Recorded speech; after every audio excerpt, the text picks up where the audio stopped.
Oke, kali ini kita akan mengupas materi mengenai perseroan terbatas atau yang biasa kita singkat sebagai PT.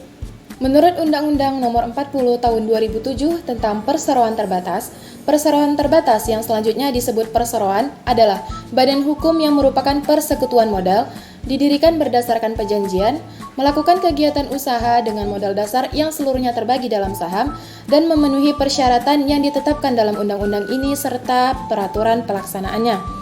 Nah, organ-organ dalam perseroan terbatas ini terbagi menjadi 3. Yang pertama ada RUPS atau yang biasa kita sebut sebagai Rapat Umum Pemegang Saham. Yang kedua ada direksi. Dan yang ketiga ada Dewan Komisaris. Oke, kali ini kita akan mengupas mengenai 3 organ yang terdapat dalam perseroan terbatas. Yang pertama ada Rapat Umum Pemegang Saham atau yang biasa kita singkat sebagai RUPS. Nah, organ perseroan ini mempunyai wewenang yang tidak diberikan kepada direksi atau Dewan Komisaris dalam batas yang ditentukan dalam undang-undang ini dan atau anggaran dasar.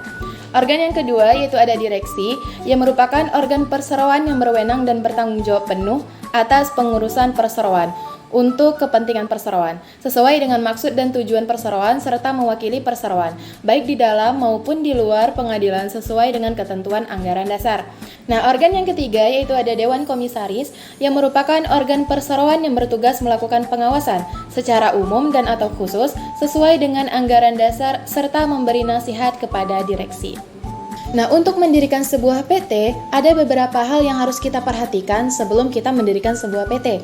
Nah, kali ini saya akan menjelaskan apa saja sih yang perlu kita perhatikan untuk mendirikan sebuah PT secara sah oleh hukum. Yang pertama, pendiri minimal 2 orang atau lebih dan akta notaris dalam bahasa Indonesia. Yang kedua, struktur pengurus itu minimal 1 direktur dan 1 komisaris. Yang ketiga, untuk PT lokal itu, pemilihan nama PT itu terdiri dari 3 suku kata dan tidak boleh menggunakan kata asing. Nah, di mana pengecekan nama PT ini harus benar-benar dilakukan guna untuk menghindari kesamaan nama dengan perusahaan lain. Yang keempat, susunan pemegang saham wajib mengambil bagian saham. Yang kelima, PT memperoleh status badan hukum setelah mendaftar ke Kemenkumham dan mendapatkan bukti pendaftaran. Setelah PT mendaftar dan mendapatkan bukti pendaftaran, maka PT tersebut secara sah sudah diakui oleh hukum. Nah, yang keenam, suami istri yang mendirikan PT secara bersama-sama namun belum memiliki perjanjian nikah harus memasukkan salah satu sebagai pihak pemegang saham. Yang ketujuh, PT wajib memiliki modal dasar sebesar 10 miliar rupiah dan yang terakhir, setoran modal minimal 25% dari modal dasar perusahaan. Nah, terdapat manfaat pendirian PT yang dilakukan secara sah oleh hukum. Yang pertama itu ada dilindungi oleh undang-undang. Kemudian, perusahaan itu lebih profesional. Kemudian, sistem kepemilikan badan usaha itu lebih jelas dan perusahaan dapat bekerja sama dengan pihak asing.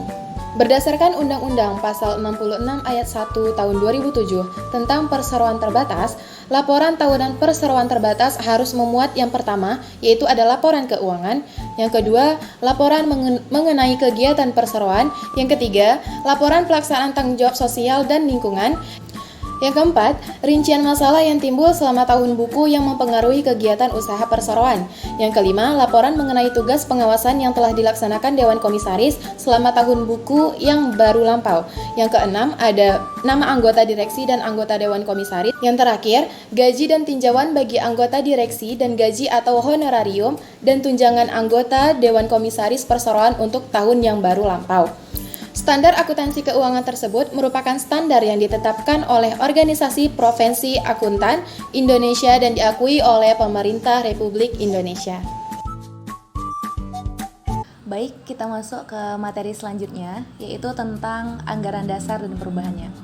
Menurut Pasal 15 Undang-Undang Perseroan Terbatas, anggaran dasar merupakan bagian dari akta pendirian yang memuat aturan dalam perseroan terbatas yang menentukan setiap hak dan kewajiban dari seluruh pihak yang ada dalam anggaran dasar, baik perseroan terbatas itu sendiri, pemegang saham maupun pengurus. Nah, sementara itu, perubahan anggaran dasar itu ditetapkan dalam Undang-Undang Nomor 40 Tahun 2007. Perubahan anggaran dasar terbagi menjadi dua. Yang pertama, perubahan anggaran dasar yang memerlukan persetujuan dari menteri. Yang kedua, perubahan anggaran dasar diberitahukan kepada menteri. Perubahan anggaran dasar yang pertama yaitu adalah anggaran dasar yang memerlukan persetujuan dari menteri. Nah, itu ada 8 poin. Yang pertama, nama perseroan terbatas. Yang kedua, tempat kedudukan PT. Yang ketiga, jangka waktu berdiri. Yang keempat, maksud tujuan dan kegiatan usaha. Yang kelima, peningkatan modal dasar. Yang keenam, pengurangan modal dasar. Yang ketujuh, status perseroan. Dan yang terakhir adalah pengurangan modal ditempatkan dan modal setor. Anggaran dasar yang kedua adalah anggaran dasar yang diberitahukan kepada menteri. Itu ada 2 poin. Yang pertama, peningkatan modal ditempatkan dan disetor. Yang kedua, perubahan pasal atau ayat lain selain yang saya sebutkan tadi. Baik, kita masuk ke materi selanjutnya, yaitu tentang struktur permodalan. Nah, di struktur permodalan ini kita akan membahas 3 modal. Yang pertama adalah modal dasar, yang kedua adalah modal ditempatkan, dan yang ketiga adalah modal disetorkan. Nah, modal dasar adalah seberapa besar perusahaan tersebut dapat dinilai berdasarkan permodalannya.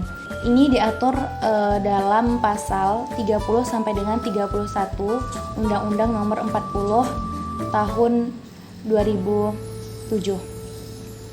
Nah, untuk minimum permodalannya itu adalah sebesar 50 juta rupiah. Ini diatur dalam pasal 32 ayat 1. Sedangkan yang kedua adalah modal ditempatkan. Nah, modal ditempatkan ini adalah seberapa besar pemegang saham ini untuk menanamkan modalnya di perseroan tersebut. Nah, ini juga diatur dalam Undang-Undang Pasal 32 Nomor 40 Tahun 2007. Menurut Pasal 33 Undang-Undang Perseroan Terbatas, besarnya modal ditempatkan adalah minimal 25% dari modal dasar. Dan yang terakhir adalah modal disetor. Modal disetor adalah modal yang benar-benar telah disetor oleh pemegang saham pada kas perseroan.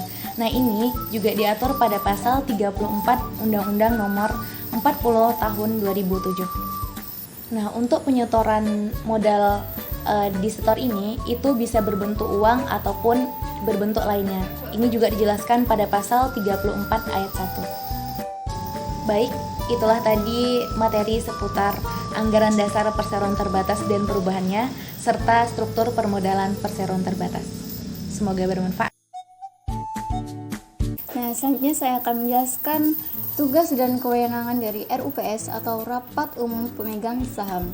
Nah, tugas dari RUPS yang pertama menetapkan perubahan anggaran dasar PT, yang kedua menyetujui penambahan dan pengurangan modal PT, yang ketiga ada menyetujui laporan tahunan termasuk pengesahan laporan keuangan serta laporan tugas pengawasan Dewan Komisaris. Nah, selanjutnya RUPS ini memiliki kewenangan yang pertama mengangkat anggota direksi dan Dewan Komisaris, yang kedua memutuskan pergantian dan pemberhentian direksi dan Dewan Komisaris, yang ketiga menentukan besaran gaji dan tunjangan Dewan Komisaris dan anggota direksi. Baik, selanjutnya saya akan menjelaskan beberapa tugas dan tanggung jawab dari direksi. Nah, tugas dari seorang direksi ini menjalankan perseroan sesuai dengan tujuan dan maksud didirikannya perseroan. Nah, direksi ini bertanggung jawab membuat daftar pemegang saham, daftar khusus, risalah RUPS, dan risalah rapat direksi. Nah, selanjutnya membuat laporan tahunan untuk disampaikan kepada RUPS atau Rapat Umum Pemegang Saham. Selanjutnya memelihara seluruh daftar, risalah, dan dokumen keuangan perseroan di atas dan dokumen perseroan lainnya. Nah, selanjutnya saya akan menjelaskan tugas dan kewenangan dari komisaris. Nah, tugas dari komisaris itu melakukan pengawasan atas kebijakan pengurusan, jalannya pengurusan pada umumnya kepada perseroan ataupun usaha perseroan kepada direksi. Nah, komisaris ini memiliki kewenangan untuk memberikan persetujuan kepada dewan direksi, memberikan bantuan kepada dewan direksi. Nah, komisaris juga memiliki tanggung jawab membuat risalah rapat dewan komisaris dan menyimpan salinannya. Selanjutnya melaporkan kepada perseroan mengenai kepemilikan sahamnya dan atau keluarganya pada perseroan dan perusahaan lainnya. Selanjutnya, saya akan menyampaikan mengenai 4 istilah yang dikenal dalam kehidupan perseroan terbatas. 4 istilah ini adalah bentuk dari dinamika sebuah PT, yaitu ketika terjadi penggabungan, peleburan, pengambil alihan, dan pemisahan PT di dalam perjalanan melakukan usaha. Teman-teman semuanya, pelaku usaha mempunyai beberapa pilihan ketika dia akan mendirikan atau memiliki sebuah PT. Dapat saja dengan cara untuk melakukan pendirian, tetapi dalam beberapa hal dimungkinkan terjadi bentuk-bentuk lain demi berjalannya sebuah kegiatan usaha. Kita akan bahas satu persatu. Pertama adalah penggabungan. Penggabungan adalah perbuatan hukum yang dilakukan oleh satu PT atau lebih untuk menggabungkan diri dengan PT lain yang telah ada, yang mengakibatkan aktiva dan pasiva dari PT yang menggabungkan diri beralih karena hukum kepada PT yang menerima penggabungan, dan selanjutnya status badan hukum PT yang menggabungkan diri berakhir. Contohnya, sebuah perusahaan A atau PT A kemudian dengan alasan-alasan tertentu menggabungkan dirinya dengan PT B. Nah, perbuatan PT A tersebut merupakan perbuatan hukum karena menimbulkan akibat hukum ketika PT A menggabungkan diri ke PT B. Maka PT A kemudian dinyatakan berakhir karena hukum sekarang hanya akan mengenal PT B yang menerima penggabungan dan on the spot. Yang kedua adalah peleburan. Peleburan adalah perbuatan hukum yang dilakukan oleh 2 PT atau lebih untuk meleburkan diri dengan cara mendirikan PT baru, yang karena hukum memperoleh aktiva dan pasiva dari PT yang meleburkan diri, dan status badan hukum PT yang meleburkan diri berakhir karena hukum kita. Contohnya, apabila ada 2 PT yang karena alasan tertentu untuk memperkuat kekuatan bisnis, yaitu PT A dan PT B, memutuskan untuk meleburkan PT tersebut, maka PT A dan PT B akan berakhir status hukumnya atau berakhir karena hukum. Tetapi kini sudah lahir PT C, jadi A plus B sama dengan C. Yang ketiga adalah pengambil alihan. Pengambil alihan adalah perbuatan hukum yang dilakukan oleh PT atau perorangan untuk mengambil alih saham PT yang mengakibatkan beralihnya pengendalian atas PT tersebut. Nah, di sini dalam pengambil alihan yang diambil alih adalah pengendalian atas PT yang dilakukan pengambil alihan sahamnya. Ketika ada perusahaan A dan perusahaan B, lalu kemudian perusahaan B membeli saham-saham milik pemegang saham pada perusahaan A, kemudian perusahaan B mengambil alih pengendalian pada PT A tadi, maka di sini perusahaan B yang mengambil alih hidup dan tetap berjalan. Yang diambil alih tetap hidup dan masih berjalan. Yang keempat adalah pemisahan. Pemisahan adalah perbuatan hukum yang dilakukan oleh PT untuk memisahkan usaha yang mengakibatkan seluruh aktiva dan pasiva PT beralih karena hukum kepada 2 PT atau lebih atau sebagai aktiva, dan pasiva PT beralih karena hukum kepada 1 PT atau lebih. Contohnya bisa umpamanya awalnya itu perusahaan A, lalu kemudian dipisahkan menjadi B atau C, atau perusahaan A kemudian dibentuk perusahaan B dan sebagian dari aktiva dan pasiva berusaha menjadi milik B. Rekan-rekan semuanya, tidak bisa kita hindari kehidupan berbisnis. Kehidupan berperilaku berlaku usaha itu layaknya dengan kehidupan manusia. Bisa hidup, bisa tumbuh, bisa berkembang, dan bisa berakhir. Begitu juga dalam PT. Ini kita kenal tadi ada 4 istilah. Pertama, dikenal dengan penggabungan. Kedua, peleburan. Ketiga, pengambil alihan. Dan terakhir, pemisahan. Sekian penjelasan dari 4 istilah dalam kehidupan perseroan terbatas. Masuk kepada materi yang berikutnya, yaitu mengenai tanggung jawab sosial CSR PT dan berakhirnya PT. Masuk kepada pengertian CSR.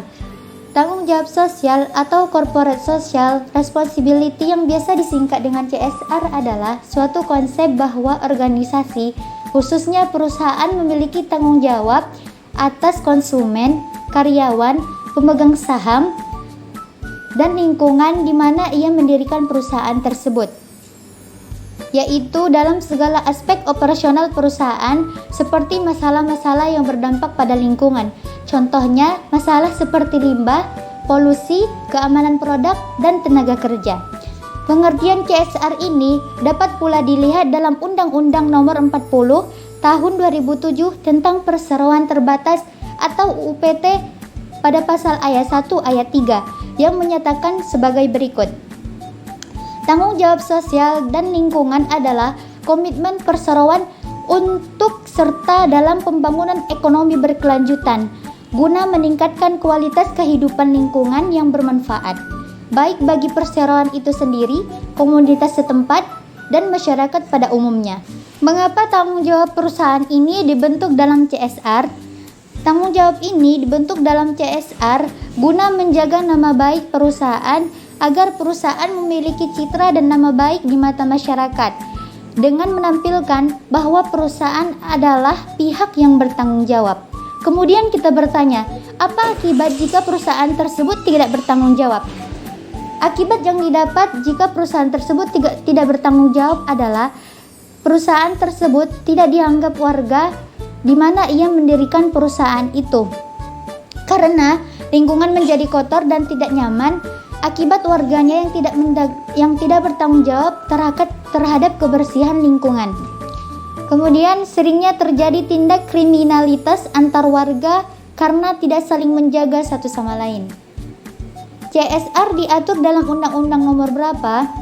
Menurut Harseno pada tahun 2014, ia mengatakan bahwa di Indonesia CSR diatur ketat dalam regulasi melalui pasal 74 Undang-Undang Nomor 40 Tahun 2007 tentang PT dan pasal 15B Undang-Undang Nomor 25 Tahun 2007 tentang penanaman modal. CSR tersebut dianggap sebagai bagian dari kewajiban yang dikenai sanksi. Kemudian kita bertanya, apa substansi UPT nomor 40 tahun 2007 terhadap CSR?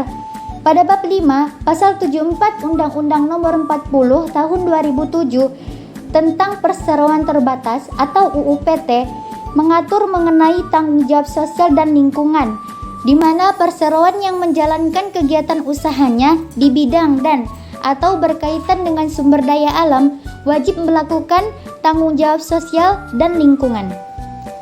Apa sanksi yang dikenai jika perusahaan tersebut tidak bertanggung jawab? Sanksi yang tepat adalah berupa sanksi pidana dan kurungan bagi korporasi yang tidak bertanggung jawab dalam melakukan kewajiban tanggung jawab sosial tersebut. Masuk kepada materi yang berikutnya, yaitu mengenai tentang berakhirnya PT.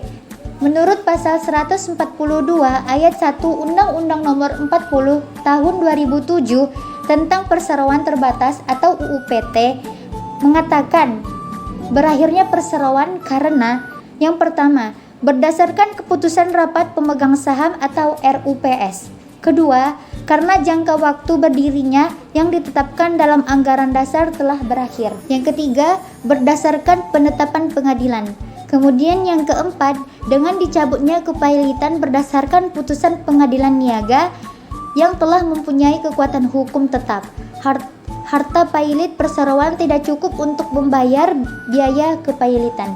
Yang kelima, karena harta kepailitan perseroan yang telah dinyatakan pailit benda dalam keadaan insolvensi, sebagaimana diatur dalam Undang-Undang tentang kepailitan dan penundaan kewajiban pembayaran utang. Atau yang keenam, karena dicabutnya izin usaha perseroan sehingga mewajibkan perseroan melakukan likuiditas sesuai dengan ketentuan perundang-undangan. Dalam hal pembubaran perseroan terjadi berdasarkan keputusan RUPS karena jangka waktu berdirinya yang ditetapkan dalam anggaran diatur telah berakhir atau dengan dicabutnya kepailitan berdasarkan keputusan pengadilan niaga dan RUPS. Baiklah, sekian penjelasan yang dapat saya sampaikan mengenai tanggung jawab sosial CSR PT dan berakhirnya PT.